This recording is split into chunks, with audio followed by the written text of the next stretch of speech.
Hello दोस्तों, जय जोहार, जय आदिवासी, जय रामाधाणी। तो मैं इंस्टाग्रामમાં કાલે પરમ દિવસે મેં ઇન્સ્ટાગ્રામમાં Q&A વિડીયો એમ કરીને સ્ટોરી મૂકી હતી, જેમાં મારા ઇન્સ્ટાગ્રામના ચાહકોએ મને ઘણા બધા પ્રશ્ન પૂછ્યા. તો હું એનો જવાબ આના વિડીયોમાં આપીશ. તો અમે વિડીયો ઉતારવા માટે હું તારમી ગામમાં આવી ગયો છું. તો હું તમારા જે પ્રશ્ન હતા તો એના બને ત્યાં સુધી સાચા જવાબ આપવાની કોશિશ કરીશ. તો વિડીયોમાં બન્યા રહો. ગાઈસ, પહેલો પ્રશ્ન છે, ડ્રામા ગર્લ, તારી લાઈફમાં કેટલી છોકરીઓ છે ફ્રેન્ડ? તો યાર, મને પ્રશ્ન સાંભળી ન શકતા હરમ આવે, પણ ગાઈસ મારી લાઈફમાં કોઈ છોકરીઓ ફ્રેન્ડ નથી ને હું છોકરીઓ સાથે ફ્રેન્ડશિપ કરું ને તો મને થઈ જાય ભારે વાળો પ્રેમ, અને પ્રેમ થઈ જાય ને એટલે ભાઈ યાર સૂરજી એવી આવે દિલ દુખાડ દે. એટલે આપણે સૂરજી સાથે 36 નો આંકડો, આપણે કોઈ પ્રેમ નહીં મળે કે કોઈ ફ્રેન્ડશિપ નહીં મળે. ના હા, અમુક છોકરીઓ મેસેજ કરે, પણ એ બધું પર્સનલ. તો ગાઈસ, બીજો પ્રશ્ન છે, દાનિશજી 98 હાય. તો જય જોહાર, જય આદિવાસી, જય રામાધાણી. આ પણ હાય હેલો નથી કરતા, આપણે રહ્યા જય જોહાર, જય આદિવાસી વાળા, એટલે એને જય જોહાર. તો ગાઈસ, ત્રીજો પ્રશ્ન મારા ભાઈબંધ યોગેશ બાબરે પૂછ્યો છે, તારે કેટલી જીએફ છે? ભાઈ યાર, જીએફ ને આ પહેલા પ્રશ્ન જેવો જ પ્રશ્ન છે કે ફ્રેન્ડશિપ વાળો, પણ આપણે છોકરીઓ હાથે ભાઈ 36 નો આંકડો છે. આપણે કોઈ હાથે પ્રેમ ન મળે કે કશું ન મળે. જાય ઘેર વાળા લગ્ન કરાવે ત્યાં આપણે લગ્ન કરી લેવાનું. જે મમ્મી પપ્પાની ખુશી હોય ને એની ખુશી સિવાય આપણું બીજું કશું જ નથી.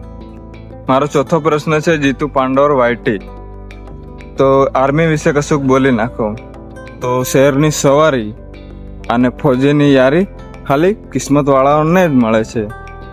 તો આર્મી વાળા કેવા હોય છે કે પોતાનું નાનકડું પાકીટ હોય અને એ પાકીટમાં ઘરવાળાનો ફોટો હોય અને પોતાના દિલમાં હિન્દુસ્તાનને લઈને ફરે. અને એ આપણા દેશ માટે એમને નથી તો ગરમી લાગતી, નથી તો ઠંડી લાગતી, નથી તો વરસાદ પડતો, તે એ લોકો એવું સમજતા જ નથી અને ત્યાં આપણી સુરક્ષા કરે છે. તો આપણે આર્મી માટે પૂરેપૂરી રિસ્પેક્ટ કરવી જોઈએ અને એમનો પૂરેપૂરો સપોર્ટ કરવો જોઈએ. અને જે નવા લોકો આર્મીની તૈયારી કરતા હોય એમને આપણે પૂરેપૂરો સપોર્ટ કરવો જોઈએ. એમને સારી શિક્ષા મળે એવું સરકારને આપણે રાખવું પડે. તો જય હિન્દ. તો મારો પાંચમો પ્રશ્ન છે, ટોપ મોડલ દાહોદ, એક વર્ષમાં કેટલા દિવસ હોય? તો યાર, એક વર્ષમાં 365 દિવસ તો હોય જ, પણ કોરોના સમયથી આપણે એમ જોવા જઈએ તો સમય દોડતો એવું લાગે. એમ આપણે ફટાક દઈને સમય આવી જાય, એમ ફટાક દઈને વાર પૂરું થઈ જાય. આ હમણાં 2026માં હમણાં બીજો મહિનો ચાલુ થઈ ગયો. આ એક મહિનો કઈ રીતે પતી ગયો આપણને કોઈને ખબર નથી. તો સમય દોડતો એવું લાગે છે. ગાઈસ, મારો છઠ્ઠો પ્રશ્ન છે, મિસ્ટર કેડી K07, યુ ફ્રોમ? તો હું સંજેલી તાલુકાના મોલી ગામનો છું. પ્રશ્ન છે, સંદીપ માલ, તું મેરે કો જાનતા હૈ ક્યા? તો યાર, તને કેમ બોલી છું યાર? આપણે હાથે ભણેલા, હાથે મસ્તી કરેલી, ચઠ્ઠાથી માંડીને 12મા સુધી હાથે રહેલા, હાથે ફરેલા, કોટ કુદીને બહાર જતા, એવા કાંડ કરેલા, તને કા બોલી જતો યાર? લવ યુ મેરે ભાઈ. ગાઈઝ, મારો 8મો પ્રશ્ન છે, મિસ્ટર હરેશ 38, કોલેજ કેમ બંધ કરી લે?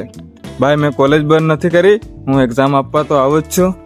મારે બીજું કશું નહીં, મારે જોબ ચાલે છે અને જોબમાં ને કોલેજમાં મારે ટાઈમિંગ સેટ નથી થતો, એટલે હું કોલેજમાં નથી આવતો અને એક્ઝામ આપવા તો આવું જ છું. અને હા, તારા ભાઈને એટલો તો કોન્ફિડન્સ એવો, જિંદગીમાં કોઈ પરીક્ષામાં ફેલ નથી થયા, એટલે આપણે બધી પરીક્ષામાં પાસ થઈ જઈએ, એટલે કોલેજમાં રિઝલ્ટ હાથે જ મતલબ રાખવું એવું વિચારી રહ્યો છું. તો ગાઈસ, મારો 9મો પ્રશ્ન છે, રાહુલ બારિયા, તમે કેટલું ભણેલા છો ભાઈ? તો ગાઈસ, મેં 1 થી 5 સુધી મોલી પ્રાથમિક શાળામાં શિક્ષા લીધી અને અડધું સેમેસ્ટર છઠ્ઠું મેં લીમખેડા એકલવ્યમાં ભણ્યો હતો અડધું સેમેસ્ટર. એના પછી મારું નવોદય વિદ્યાલય દાહોદમાં સિલેક્શન થયું અને હું ત્યાં ભણવા માટે જતો રહ્યો હતો. તો 6 થી 9 સુધી તો હું ત્યાં ભણ્યો હતો. તે 9મું ધોરણ મેં બીજા રાજ્યમાં છત્તીસગઢમાં ભણવા ગયો હતો. ત્યાં સ્કૂલમાં એવો નિયમ આવે કે માઇગ્રેશન કરીને એક જગ્યાથી દૂસરી જગ્યાએ ભણવા માટે જવાનું આવે. તો મેં 9મું ધોરણ મેં છત્તીસગઢમાં ભણ્યો હતો અને 10મું ધોરણ મેં પાછું દાહોદમાં ભણ્યો અને 11મું ધોરણ તો મેં ફોરો નામ કાઢ્યું, પણ 12મું ધોરણ મેં મોડાસામાં ભણ્યો અને બરોડામાં કોલેજમાં એડમિશન લીધું. ત્યાં એડમિશન કેન્સલ કરી અને ત્યાં 1 વર્ષ કર્યું હતું મેં અને ત્યાં એડમિશન કેન્સલ કરી ને પાછું મેં આપણા સંતરામપુરમાં એડમિશન લીધું અને ત્યાં મારું બીજું વર્ષ ચાલુ છે અને ત્યાં ખાલી એક્ઝામ આપવા જ હું જાઉં છું. તો મારો 9મો પ્રશ્ન છે, ગુડિયા 43, તમે કયા ભગવાનને માનો છો?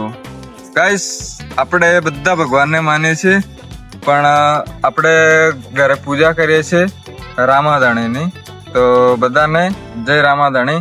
અને માતાજીમાં આપણે માં ભમરેચી. ત્યાં મેં ઘણી બધી મન્નત પણ માંગી છે, એ પૂરી થઈ જાય એટલે હું તમને કહીશ. તો ગાઈસ, મારો 10મો પ્રશ્ન છે, આસુ દાહોદ 07, ભાઈ કુછ નહીં જવાબ આપો. તો લાઈક કરો, સબસ્ક્રાઈબ કરો અને શેર કરો. તો ગાઈસ, મારો 11મો પ્રશ્ન છે, કૌશિક બારિયા, થોડા કોમેડી વ્લોગ બનાવો. તો ગાઈસ, વ્લોગ બધું બનાવીએ, પણ કોમેડી વ્લોગ બનાવવાનો એક તો યાર આખો દાડો ટાઈમ નહીં આપણી કન બનાવવાનો. છતાંય તમે કીધું છે તો આપણે કોમેડી વ્લોગ પણ બનાવશું અને યુટ્યુબમાં અપલોડ કરશું. તો તમારે એ વ્લોગ દેખવા માટે અમારી યુટ્યુબ ચેનલને સબસ્ક્રાઈબ કરવાની રહે. એટલે જેવા સબસ્ક્રાઈબ કરો એટલે પહેલો વિડીયો અમારો તમારા કન આવતો રહે. તો ગાઈસ, મારો 12મો પ્રશ્ન છે, મિસ્ટર રીતેશ 06, ભાઈ તારી યુટ્યુબ આઈડીમાં 5K સબસ્ક્રાઈબર થઈ જાય તો શું કરીશ? તો ગાઈસ, રામાધણીની કૃપા અને માં ભમરેચીના આશીર્વાદથી જો મારા 5K સબસ્ક્રાઈબર થઈ જાય તો હું બધાને ગરીબોને મારાથી જેટલી મદદ થાય એટલી હું મદદ કરીશ. અને પહેલું મારું ગમે તે પેમેન્ટ આવશે તો હું એ પેમેન્ટ બધા ગરીબોને ખાવા ખવડાવીશ કે દાન કરીશ કે ગમે તે એવી યોગ્ય લાગે એવી વસ્તુ કરીશ, પણ ખોટો પૈસો વેડફાય એવું કામ હું નહીં કરું. ગાઈસ, મારો 13મો પ્રશ્ન છે, નીતુ ભુરિયા, આપકી ફેમિલી में कौन कौन है? તો ગાઈસ, મારી ફેમિલીમાં એક તો હું જ, મારી મમ્મી, મારા મોટા ભાઈ ભાભી, એમના 2 છોકરા અને એક બીજો ભાઈ છે મોટો મારાથી, એ અને એક બીજી ભાભી. એટલે બધા ટોટલ થઈને અમે 6-7 જણા છે. અને પપ્પા નથી ગાઈસ, પપ્પા હું 10મા ધોરણમાં હતો ત્યારે ઓફ થઈ ગયા હતા. આઈ હોપ તમને આ મારો Q&A વિડીયો સારો લાગ્યો હશે અને તમે આવી જ રીતે પ્રશ્ન પૂછતા રહો.